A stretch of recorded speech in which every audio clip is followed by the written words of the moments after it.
The sacred scriptures state, "Ask, and it shall be given unto you. Seek, and ye shall find. Knock, and it shall be opened unto you." Matthew 7:7. Therefore, ask, and I will be very glad to answer what should be answered.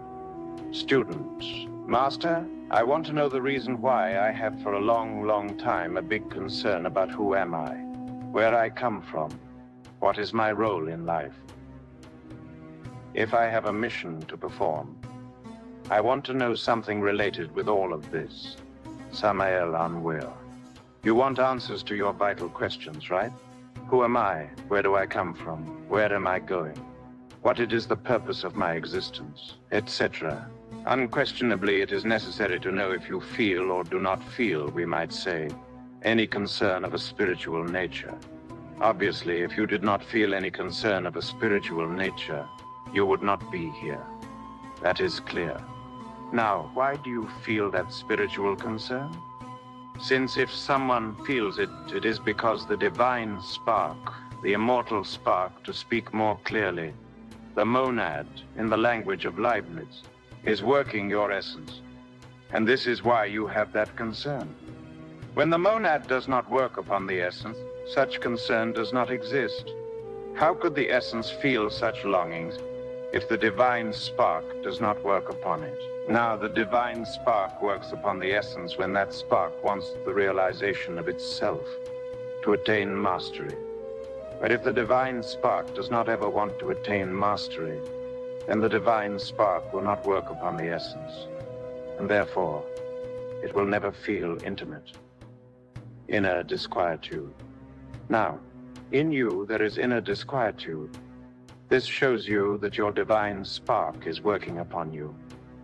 Obviously, therefore, you want to know if there is a mission in life, right? The same question, therefore, contains a deep meaning. If you did not have a specific, defined mission in life, you would not ask such a question, since there cannot be an effect without a cause, or a cause without effect. If the question exists, it is because there is a mission. If there were no mission, then the question would not be made. Now, if to clarify such a mission is the point, well, the same facts will answer it. If you look carefully the relationships, all the interrelationships that you have had in your life, you will then realize that when combining them with gnosis, they have a great outcome, which the disclosure of the teaching, right? So obviously this is your mission. But it is clear that in order to work with great success, it is necessary to know the teachings in depth.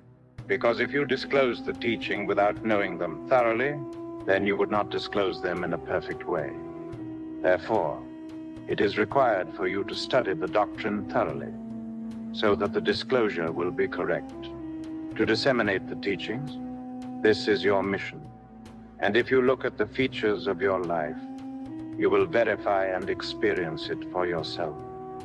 As you get to work for mankind, you will also be accomplishing the third factor of the revolution of consciousness.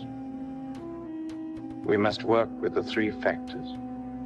To die. Yes, to turn the ego into dust, to reduce it to ashes. Birth. Yes, we must create the existential superior bodies of the being in order to achieve the second birth. Sacrifice for humanity. We must raise the torch of the Logos high up in order to light the way for others. You must work with the third factor, and this is your mission. Precisely that. Is there another question? Student, this is more than a question. I have a tremendous problem. Sure, it is a defect. A tremendous laziness to read. Tremendous, and this is also due to a physical defect. Bad sight. I would like to ask for a credit so that the instructions can be given unto me from above, internally, so that I can learn faster and thus devote myself to the instruction. On the other hand, I work too much and I do not have much time left. What facilities could I have in order to receive such quick instructions for the benefit of mankind? Samael Aun Weor, Those instructions can be given so you can receive those instructions. But if you do not pass that knowledge to your physical brain, what good would it do for you to get such training? Obviously, the first thing that you have to do before receiving such instruction is to awaken your consciousness. And in order to achieve such awakening, you must eliminate your inhuman elements. So what you need to do is to work on yourself. Only when you eliminate those inhuman elements, only when you transform your subconsciousness into consciousness, can you then really enjoy the light and bring into your physical brain all the teachings of higher order. So you must work on yourself. You do not have any other alternative. Student, that will be a fairly long work, since it is clear that I have to work on myself in order to carry the message. Samael Aun Weor. Sure, this is how it is. Things are done correctly, as should be. One must know how to do things properly. There are many people of subjective psyche who boast about being enlightened, and therefore they give lessons to humanity, and through their lectures proclaim themselves to be gods, without having eliminated their egos. Indeed, they are deceivers, or in other cases, sincere but mistaken people. This is the harsh reality of the facts. We must go to the concrete, to what is clear, to what is precise, without ambiguities of any kind, without incoherencies. We must work with a higher type of logic, exact in our concepts and our actions. Student, are these teachings precise? Samael Aun Weor, precise indeed. So then, what you really need is to die in order to be, that is, you need to eliminate your undesirable elements in order to become illuminated. Only then you can receive and transmit the teachings to the people. Otherwise, it is not possible. Student, and in the meantime, Samael Aun Weor, what you can do today is to help communicate the doctrine as it is written in the books. This does not mean that you have to read the whole doctrine rapidly, that is, to read a book in a few hours. No. It is better to proceed slowly while meditating in depth about what is studied.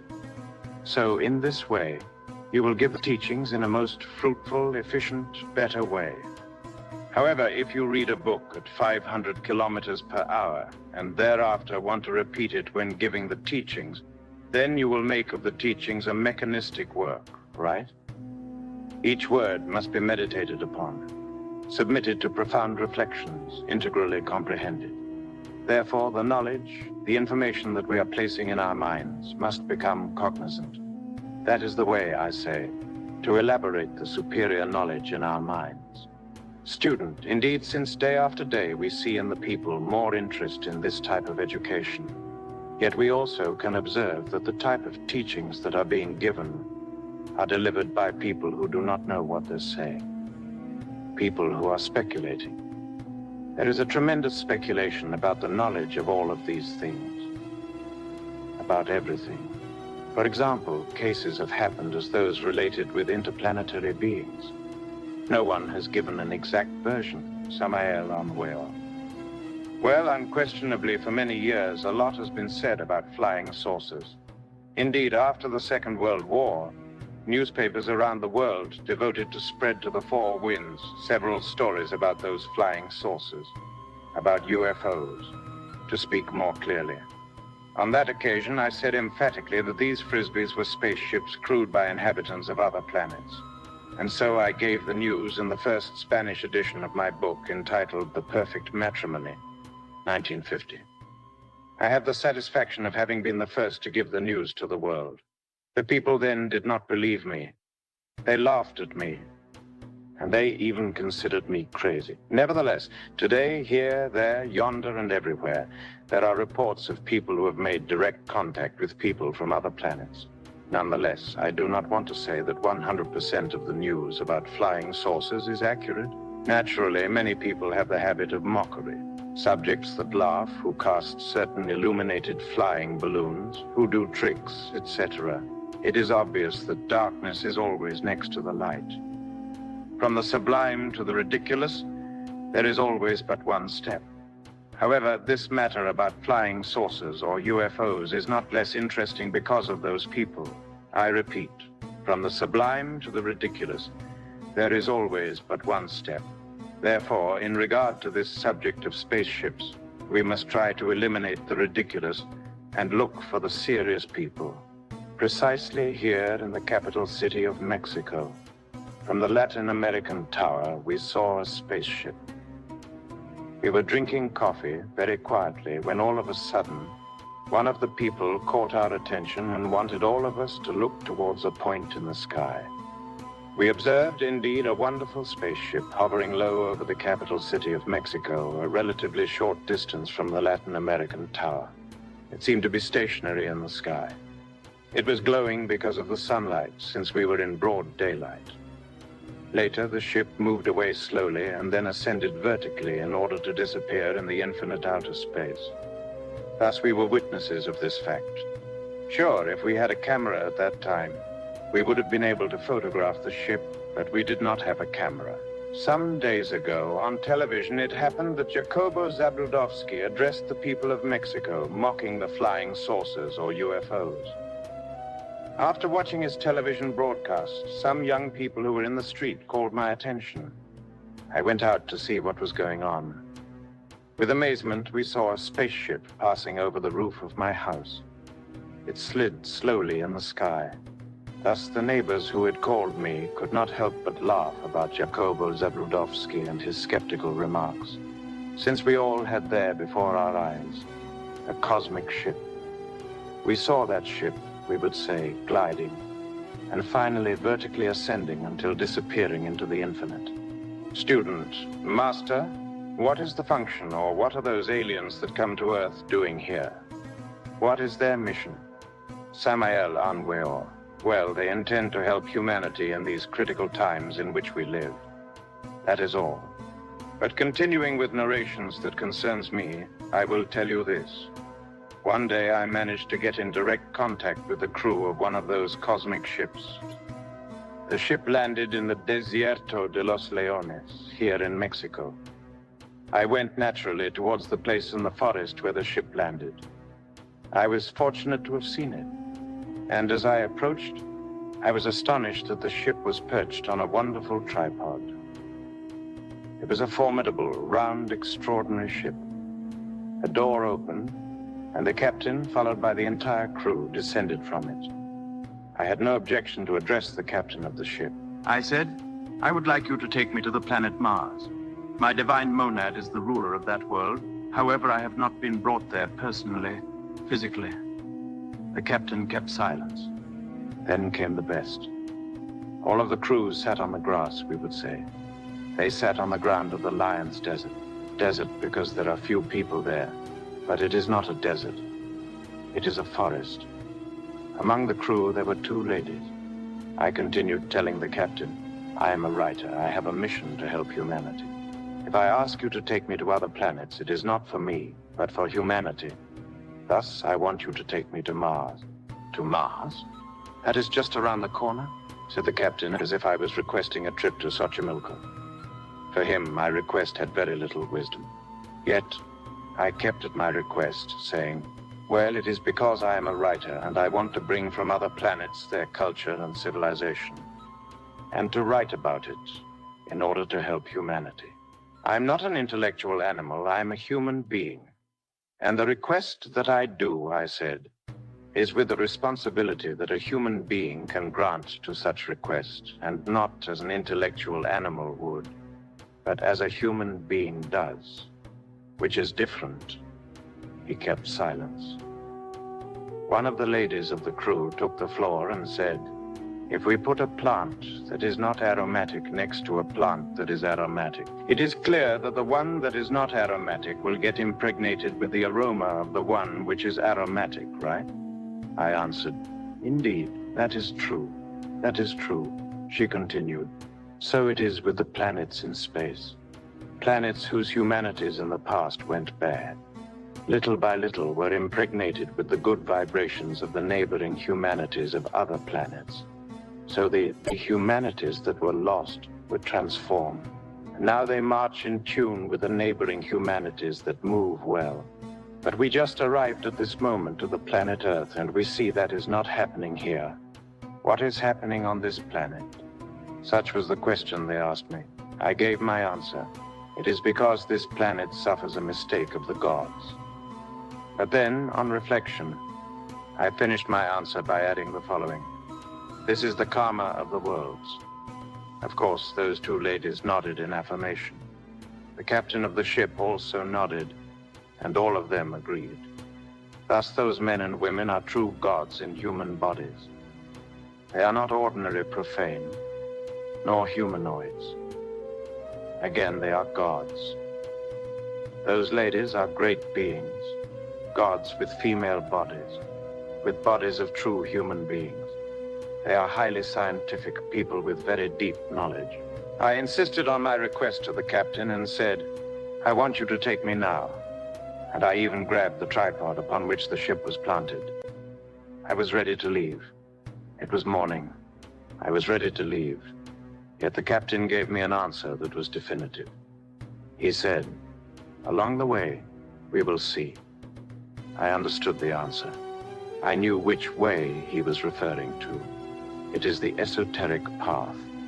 I knew very well his profound, significant answer. I understood that they are waiting right now for what we call the resurrection. Once having gained the resurrection through which every master of the White Brotherhood must pass, which soon will occur, then I will enter into that group.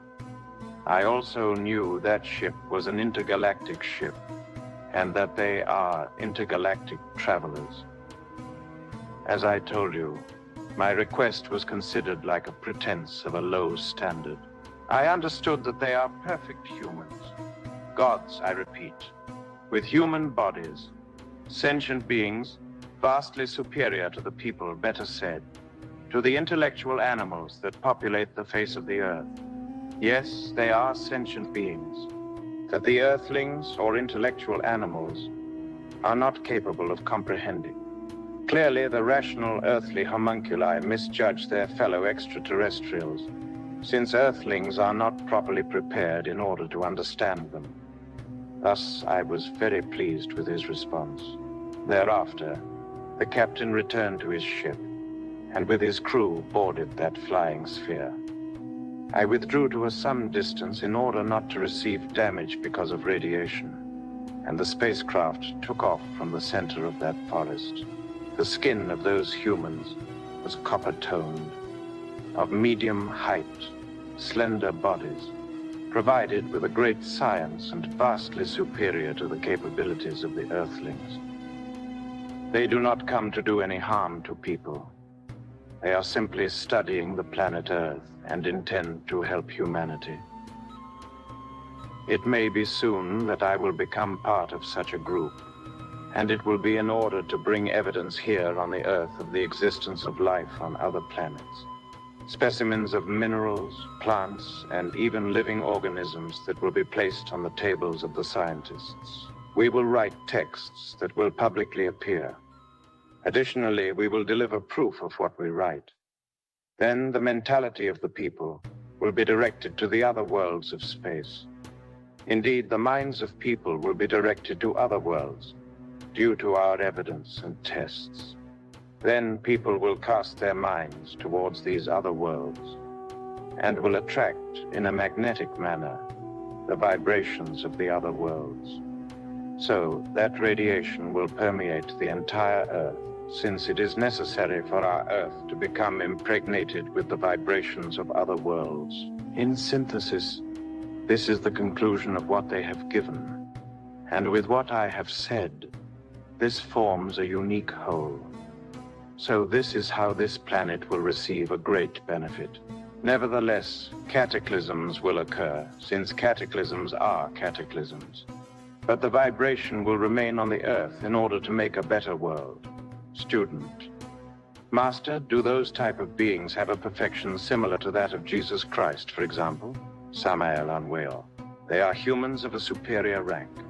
Human gods. We cannot make comparisons like that. It is not convenient to ever make comparisons like that. Nonetheless, by all means, we can know that they have the cosmic Christ incarnated. They are beings of a superior type. student.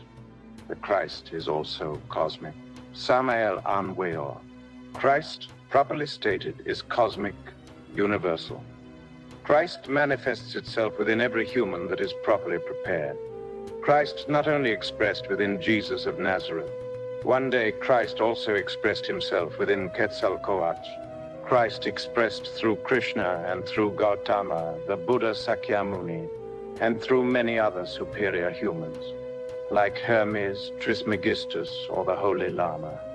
Christ always expresses through prepared elements, when there are humans through which he can express. Student. Essentially, what is Christ? Samael Aun Weor. Christ is a cosmic principle that is beyond individuality, personality, and ego. Student. Is Christ a God? Samael Aun Weor.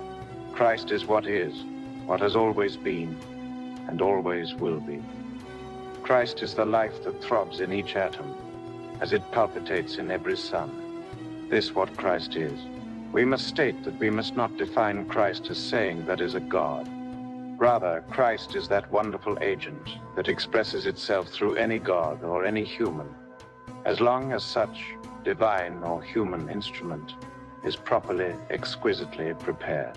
Therefore, those inhabitants from other worlds with which we were able to make contact are true human God, in the fullest sense of the word. People would like to catch, we may say, the aliens. What for? To take their ships from them, right? And thereafter to load those ships with nuclear weapons in order to destroy defenseless cities. Then the Earthlings would like to use those ships in order to invade other inhabited planets. But since it so happens that these extraterrestrials are very intelligent and comprehensive beings, they do not let themselves be caught. And this does not please Earthlings. Therefore, the inhabitants of the Earth prefer to say that flying saucers do not exist, that those are hallucinations, that it is a fantasy, etc. There is always a justification for everything in life. Student. If one of those beings was caught, would he be able to return to his place of origin? Samael Aun Weor. If caught, he could be killed, right? They would get him inside any laboratory in order to know of what he's made of, and his ship would be confiscated and soon reproduced by the millions on the planet Earth. Then no one would have a safe and sound life or anything. Student. Are Earthlings capable of reproducing such a ship? Samael Aun Weor. They could build them once the formula is discovered. Then we would have tragedy. Invasion would come. Earthlings invading other planets. It would be a disaster. Moreover, the wars would be more frightening because those ships, loaded with nuclear weapons, would be more powerful than the ultra-modern airplanes, those ultrasonic aircraft, etc. In a word, mankind would use their technology for evil, and the alien crews of those ships would be assassinated. This is why they, since they are intelligent, since they know what the Earthlings are, they do not let themselves be caught, and they keep fleeing away from Earthlings. Extraterrestrials understand very well what these barbarians are, and while not causing them harm, not harming anyone, they also avoid being caught. They prefer to flee away from Earthlings. They are a superior type of people that Earthlings have not understood, nor they ever will understand. Brunda, are they doing some kind of experiment on Earth, working with some kind of radiation, etc.? Samael Aun Weor. Yes, presently people from other planets come and bring a whole series of experiments, some forms of experimentation. Thus, exactly, the sixth root race of tomorrow is being formed outside the planet Earth. These alien crews have already taken the best human seed. Exactly, they are taking people of this planet in order to cross them with people of other planets. Student, could you explain us something about the formation of that sixth root race? Samael Aun Weor. I say that presently many people are disappearing.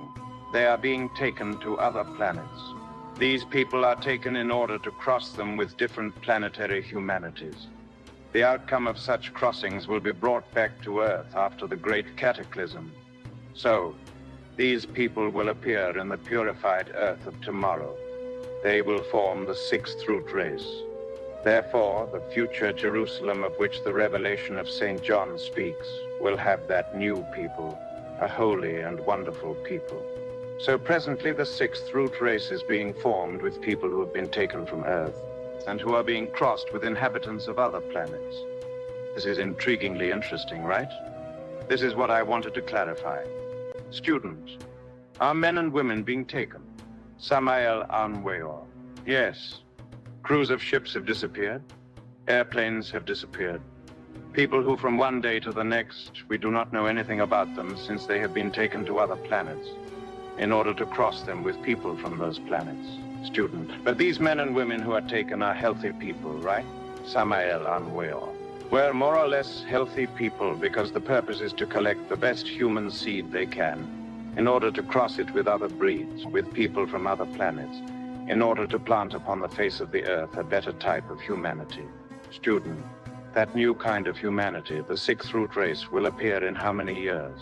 Samael Aun Weor. Actually in few centuries, but it will appear on the face of the earth, a transformed earth. Student, the new root race will be then the descendants from those other humanities because the present one will disappear, is that right? Samael Aun Weor. Of course, indeed, the descendants will appear. This is why I speak clearly. The outcome of those crossings, the outcome of such human crossings, will be the future humanity, the humanity of the sixth root race. Student, did the Atlanteans and Lemurians exist before us? Samael Aun Weor. Yes, but the Hyperboreans existed long before the Lemurians, and the protoplasmic people, or the polar root race, existed before the Hyperboreans. First was the polar, or protoplasmic root race. Second, the Hyperborean root race. Third, the Lemurians. Fourth, the Atlanteans. Fifth, the Aryans, who presently populate the face of the earth. The sixth root race will be the future race, which will appear after the great cataclysm. Student, master, what is the cause for the race to have so many colors? Since from the crossing it is not possible for a black to come from a white or vice versa. Samael Aun Weor. Different breeds are necessary. These different colors, then, are also due to the different latitudes where they have to live on Earth. Student, but isn't this because the whites came from a certain planet and the blacks from another? Samael Aun Weor. No, absolutely not. The different colors of the race are due to the different latitudes. It is a matter of latitude. And this is pretty interesting, right? It is worth studying. There are several books written on the subject. In any case, these studies are long and deep. I am currently writing The Secret Doctrine of Anahuac. It will be the Christmas message for the year 1974 to 75. Student, who is Anahuac, or who was Anahuac? Samael Aun Weor. The secret doctrine of the ancient tribes of Anahuac is vast, extensive, and in it is where we have to put upon the table of present times the whole message of the Lord Quetzalcoatl. Student, Mexican. Samael Aun Weor. Yes, the Christ, the Mexican Christ, who is Quetzalcoatl. We must put on the table of this day and age world the message of the Lord Quetzalcoatl, all the cosmology of the Nahuals. Student, what epoch did the Lord Quetzalcoatl live? Samael Aun Weor. Many, many thousands of years before America was discovered. Thus we must disclose the secret doctrine of Anahuac, to get to know the mysteries that flourished in ancient Mexico. In it, there is great wisdom to be broadcast all around the earth. We will make this great wisdom known for the good of all the people. Student, does the Aztec calendar contain much information that is yet to be understood? Samael Aun Weor. So far, it has been not integrally understood, because they do not know that the calendar is based on the tridecimal system. It is not based on the duodecimal system, but on the tridecimal system. Number 13. Student, 13. Does that concern Kabbalah? Samael Aun Weor. Indeed, it concerns Kabbalah and high science. Student, master, some people believe that they can awaken the Kundalini and that they can raise the sacred fire through the spinal column by practicing only pranayama, that is, without the sahaja maithana. We would like to know your opinion to know if whether this is possible. Samael Aun Weor. With great pleasure, I will answer this question. I want you to clearly understand that there are three primary forces in the universe. First of all, anyone who has studied natural sciences cannot ignore the reality of the cephalopod organisms, meaning endowed with a single brain. Example, mollusks, snails, insects that only endure a summer afternoon, etc. Only one force is expressed through them. Then come the bicephalous creatures, which are equipped with two brains: eagles, horses, dogs, cats, all kinds of superior animals. Two forces are expressed through them. Then come the tricephalous organisms. These three brains organisms only exist among the intellectual animal mistakenly called human. Three forces are expressed through them. What I want to say is that the cephalopod organisms only have sensations, whereas the bicephalous creatures possess sensations and perceptions, and the tricephalous organisms have sensations, perceptions, and concepts. Obviously, only the three-brained organisms could crystallize the three forces of nature within themselves here and now.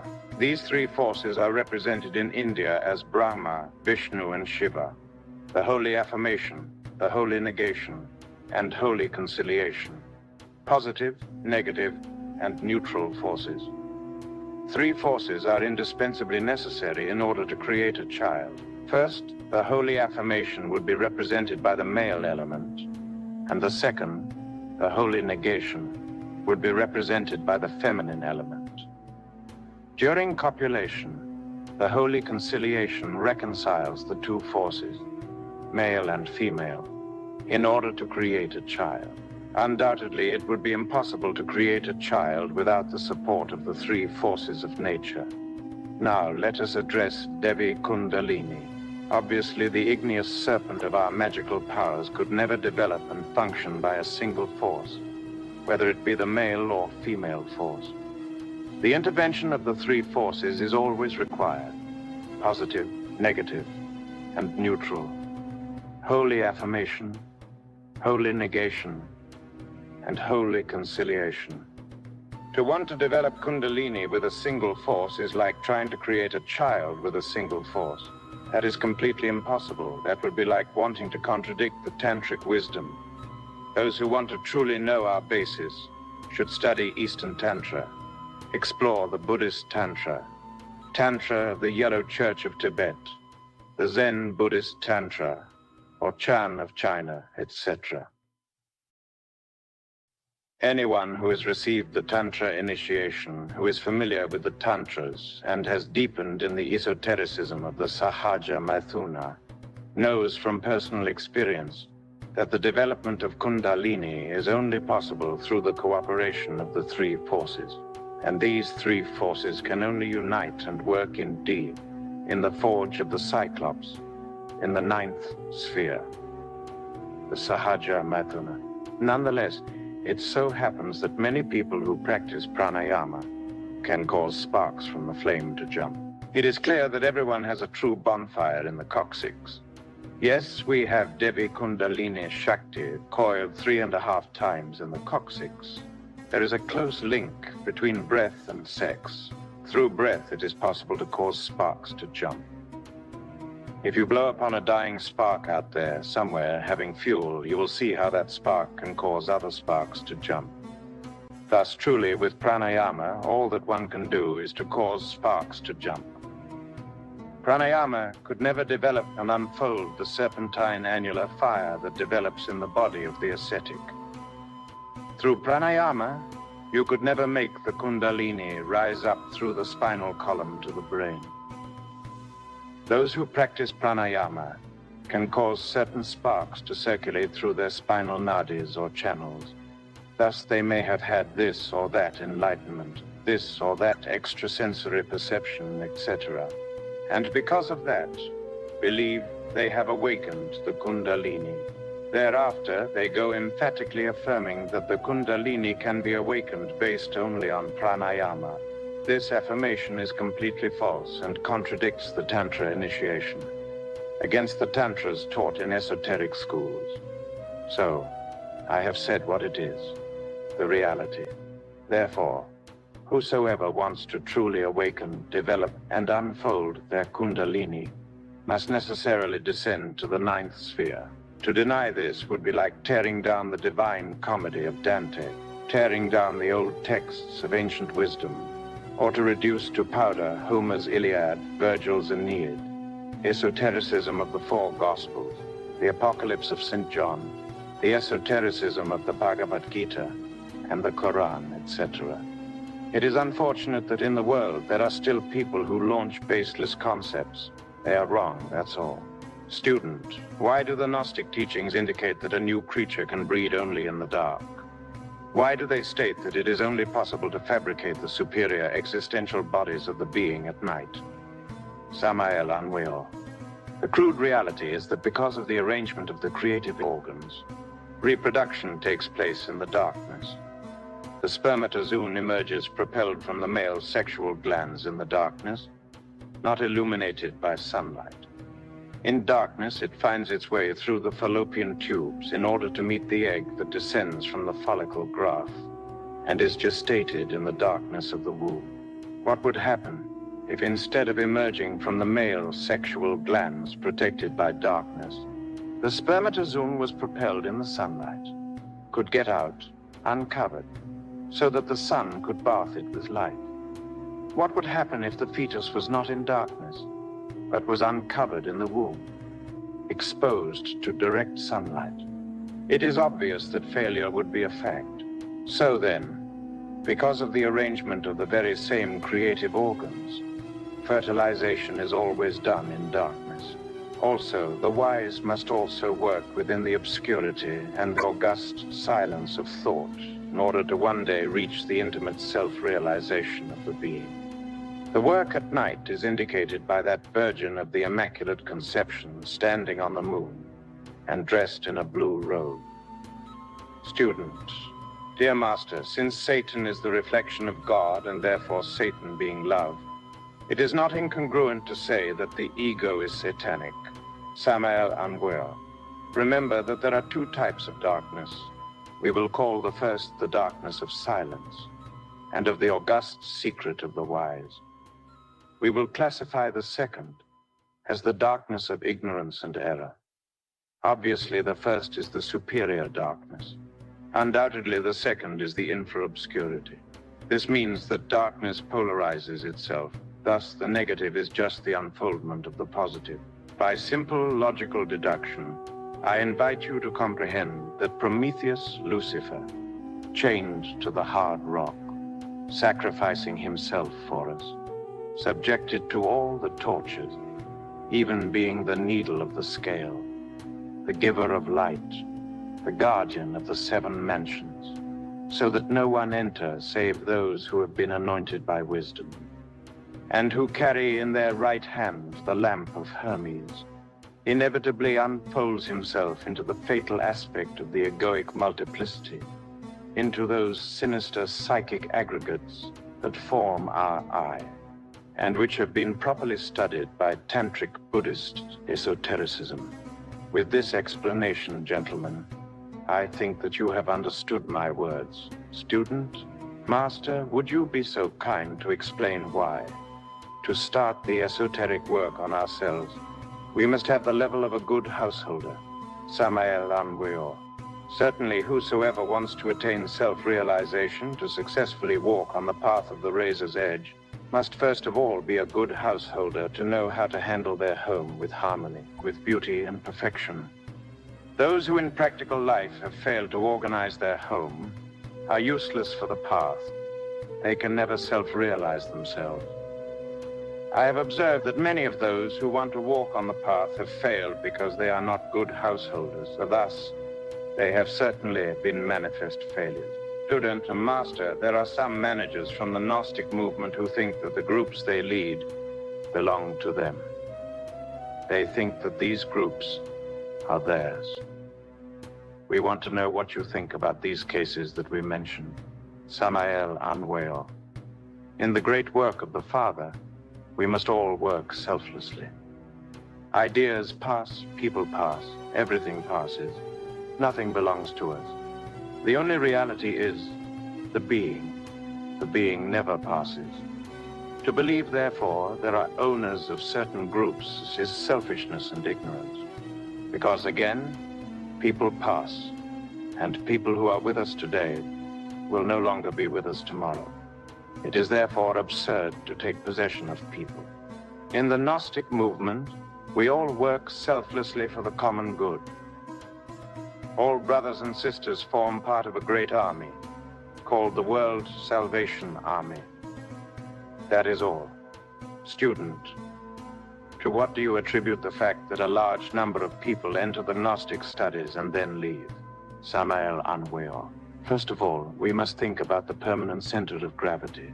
Unquestionably, very few people have formed in themselves that permanent center of gravity. It is very clear that the ego is composed of a multiplicity of selves. That is to say, we do not have a singular self, but multiple selves. And our consciousness is bottled up in the multiplicity of those inhuman elements which constitute the ego. All of those psychic elements fight for supremacy. The element that today, for instance, swears fidelity to the universal Christian Gnostic movement is displaced moments later by another element who has no interest in the movement. And then the subject withdraws. If people would understand that inside them there are many people or selves, they would also understand why there is so much variety in the characters. The man who today swears loyalty to a woman is not the same all the time. The I who has taken the oath is just one of his many selves, displaced when another I take controls of the human machine. Then the oath of love is undone. The subject withdraws, absent, and the woman becomes disappointed. Many selves inhabit the human body. The ego that now is determined to tread the path of the razor's edge is replaced by another that is not interested in this path. And obviously we see that sooner or later the person withdraws. Student, master, are you vegetarian? Samael Aun Weor. I have reached the conclusion that such a system of eating is useless, so I am not vegetarian. I consider that animal proteins can never be replaced by vegetable proteins. We could eat foods like avocado, since Yogananda stated that it replaces meat. And we will convince ourselves that indeed avocado does not replace meat. Nonetheless, I am not stating that we have to be 100% carnivores because that would be absurd. We need a diversified diet. We need at least 25% of meat in our diet. Thus, we will live well. But if we continue with the vegetarian system, we will inevitably fail. That is my answer. Learn more. Healthy Spirituality course. Student, master, fasts of 30 or 40 days are advisable and good for our health or not. Samael Aun Weor. Fasts of 40 days are only for masters like Jesus of Nazareth. Any run-of-the-mill person who will try to endure a fast of 40 days may die, and it would be regrettable to have to sing before their time the requiem in pace to our wretched Gnostics brothers or sisters. Therefore, it is not advisable. However, there are times when one can perform certain fasts, but the maximum would be 9 days with the condition of having a proper health after medical examination. That is all. Student, could fasting be done at an appropriate time with a suitable method? That is, could we properly fast? Samael Aun Weor. That's right, but that is a luxury that few can afford. Student, but is not fasting a method for detoxifying the body? Samael Aun Weor. Yes, that is true. Student, if those who are practicing vegetarianism use the animal protein that is in milk and its derivatives plus eggs, etc., which are patterns that some authors recommend and who also exclude meat because of having too much protein, then how is that they are going to feel weak? Samael Aun Weor. Well, I have heard the question, and with great pleasure I hasten to answer it. Anything that certain authors say, or in general the various systems that in one way or another defend the vegetarian system, undoubtedly tend to justify the same system. The crude reality of facts is that there is nothing that can replace meat protein, although many theories are invented in this regard. So undoubtedly meat proteins are the foundation of organic cellular life. To remove meat in order to satisfy this or that theory, or because this or that hypothesis states that this other substance can replace animal protein, is completely absurd. When I was vegetarian, I used precisely all those theories. I used all these methods, systems, procedures to replace meat. And in the name of the truth, I must tell you that all of those systems failed completely. Moreover, I have had to witness, to see many vegetarians die. Yes, I have met many fanatical vegetarians, and I've never found a healthy one. All of them are sick. Student, Master, there is a question that is soaring in the air, in relation to a sentence of our Lord Jesus Christ, who said, "It is easier for a camel to go through the eye of a needle than for a rich man to enter into the kingdom of God." Will you tell us in what way is this symbolic and how material wealth is superseded by spiritual revolution? Samael Aun Weor. Precisely, that is the word of Christ, right? Undoubtedly, Jesus of Nazareth is not only addressing material wealth, but the cultivation of the intellect. Many people with rich intellects are never attracted to spiritual matters. Therefore, it is easier for a camel to go through the eye of a needle than for a rich man to enter into the kingdom of God. There are others who have a very simple mentality. They are simple, and therefore enter into the path easily. Thus, the words of the Master do not solely refer to worldly wealth, but to intellectual matters. It is also very true, and all truth, that there are avaricious people. There are individuals who have stored wealth, and of course never enter the path because they are attached to their wealth. From this point of view, that is exact. Nevertheless, one can have wealth, one can have money, without it preventing our entrance into the kingdom of heaven. Note that the Count Saint-Germain, for example, had untold riches. Note that Cagliostro could also transmute lead into gold and make the best quality diamonds. Both, the one as well as the other, possessed all the wealth of the earth. However, they were endowed with a tremendous spirituality because they are resurrected masters. So the question is not about having or not having material wealth, but to know how to manage that wealth, to not be attached to it. Count Saint-Germain taught this by example. Suddenly he appeared like a billionaire, rich, arch-millionaire, as when he presented himself before Louis XV. However, later, after some time, they saw him in a humble garret, living among the poor, not because he lacked money, not because he lacked wealth. The French government called him in order to provide him with employment. His response was, "I do not need a job. I really appreciate it very much. I am a prince, and I possess a rich fortune." Of course, everyone was puzzled. And when he died, when they say that he died because he did not die, when he posed as dead, his closest disciples saw him, then in a small, messy, dumpy room, where he was manufacturing ink in order to dye wax, and even sickly, and with a sickness called drop, and who knows what else. He died, they say that he died. He was taken to the Pantheon. Later, someone opened the tomb, and he found nothing. Not even the bones of Saint-Germain were there. He appeared years later in Paris, full of life, and amazing everyone. So those masters pose as dead when they want, and handle all the wealth of the earth without attachment to any. The truth, then, is that the great Kabir Jesus addresses not only worldly wealth, but the cultivation of the intellect. There are many who have a powerful intellect, but they are not interested in spirituality. They are not interested in esotericism. Their minds are too complicated.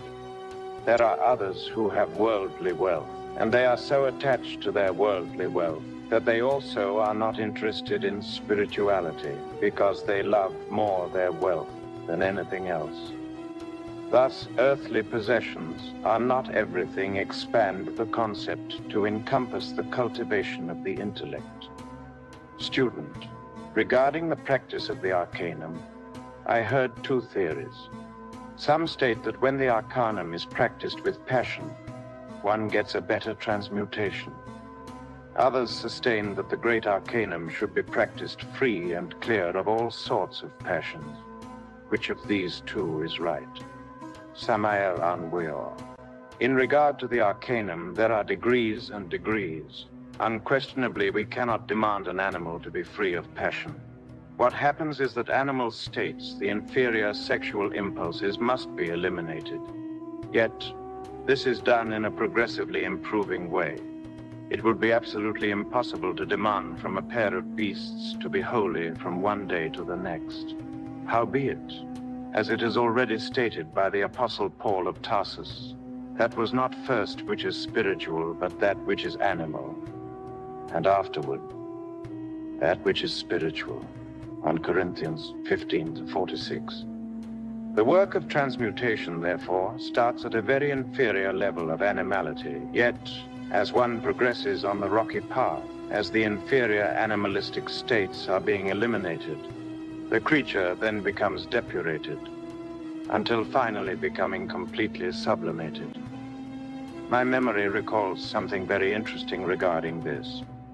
I remember that some time ago, when I was in Acapulco, an unusual event happened to me.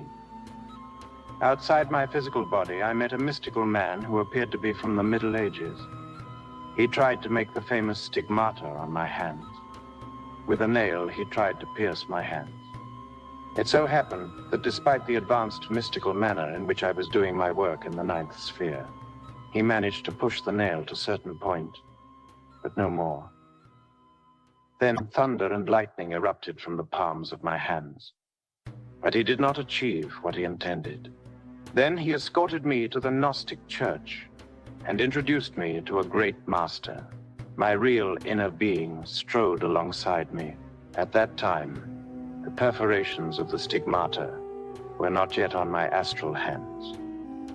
The mystic said, "In regard to the issue of stigmata, here I bring this master." Near the baptismal font, a divine androgynous being was seated. He addressed him, and also my real inner being, who is Samael, my particular monad. Thus talking about me, he said, "He's very strong and responds very well, but he needs to better accomplish the sacrament of the Church of Rome." I thought, "Oh, I understand perfectly. I will perform it better." Thereafter, I returned into my physical body, since I understood what he had said to me. Obviously, I had to sublimate, to refine even more the creative energy. So, at that time, despite performing the coitus reservatus as a ritual, I needed to synthesize it more, to make it more static. During the sexual practice, I remember that I did not even remember my creative organs, nor the physical body. I performed the work in the ninth sphere while in a sublime, mystical ecstasy. The refinement of that kind of energy of sex was the outcome of that static state, and it was that kind of refined energy that came to shape the stigmata on my hands and feet. So, I succeeded. Later, much later in time, I passed beyond my will to do the work in the ninth sphere. Today I'm forbidden to work, we might say, with the Sahaja Maithuna. However, this prohibition did not come until I achieved the androgylia of Ammonius Saccus. That androgylia is achieved when one marries his Valkyrie, that is, when one marries his spiritual soul. In the man, the spiritual soul is female. In the woman, the spiritual soul is male. Since I managed such mystical marriage, thus, by my will, this type of magical sexual work, we might say, in the ninth sphere, would therefore be, to some extent, a little absurd, right? For the reason that I already have the two souls incarnated. I am integral from that point of view. See for yourselves how little by little one refines the energy and refines the sexual aspect. One starts in a gross, coarse manner, but over time, as one dissolves the inhuman elements, it is obviously that one has to become spiritualized until finally one reaches absolute chastity. So, this is how things are. Behold them how they really are. It is not possible to demand from a pair of beginners to have the sanctity of St. Francis of Assisi. Let us place ourselves in the field of concrete and practical facts. Student, master. I want to ask you another question. One observes that some Gnostic brothers and sisters, when they are starting on the path, suffer great disappointments in their work, for example, in the ninth sphere. Even in their struggle to the destruction of their aggregates, their egos, since they do not see immediate positive results. Are these results not immediately visible to these neophytes because their consciousness is not awakened in order to be aware of them as they are produced? Samael Aun Weor. Well, you have affirmed exactly what is true. They want immediate results, and things are not as the mind wants them to be, but as they are. Here you cannot see the results immediately. You have to work. The results that neophytes achieve cannot be perceived if one has not awakened the consciousness. Only by awakening the consciousness can one be aware of the results. This is a job for life. This is not achieved from one day to the next. There are times of terrible loneliness, and the best initiates have spoken about that loneliness. The spiritual night of Beethoven, the spiritual night of Mozart, the spiritual night of Jesus of Nazareth, the spiritual night of Hermes Trismegistus. Times in where one is in the most terrible loneliness, separated from all spirituality. Above, they do not welcome you because you do not deserve it. Down here, they do not welcome you either, because one has become an enemy of the psychological ego. To that end, one walks like a disgraced one upon the clay of the earth. Many fail at the time of those spiritual nights. Yet, the few who manage to resist truly succeed. But they are few, I repeat, those who manage to resist such a hard ordeal. Student, Master, in order to know exactly if we arrive at that time named spiritual night, what are its characteristics and manifestations in order to not be confused? Samael Aun Weor. They are very practical and concrete. A lack of internal illumination, boredom, sexual failure, more despair, a high degree of materiality. Not a ray of light or a note of hope. Only a sensorial, endlessly boring world, and nothing else. These, then, are the symptoms of the spiritual night. I repeat, these are the symptoms. Student, I wonder, Venerable Master, how long the spiritual night endures and if it is equal for men and women. Samael Aun Weor. The spiritual night is for men and women. It can last months as it can last for many years. The time varies. The majority of people flee, they indulge in drinking, they escape. Again, rare are those who have enough strength and tenacity in order to reach the end of it. Those who persevere will be saved. Those who persevere will reach enlightenment. Those who persevere will advance on the path of initiation. That is all, children.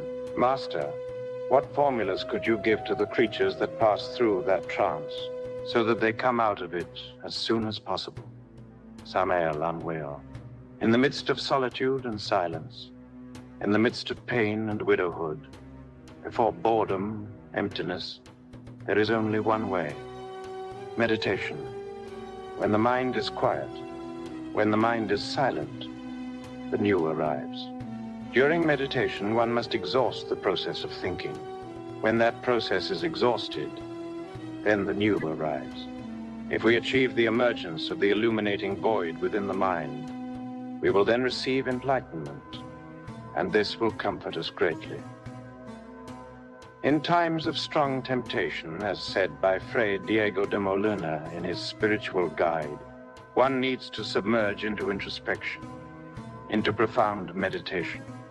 Therefore, whosoever wants to become triumphant during a spiritual night, let them deliver themselves to deep meditation. That is all.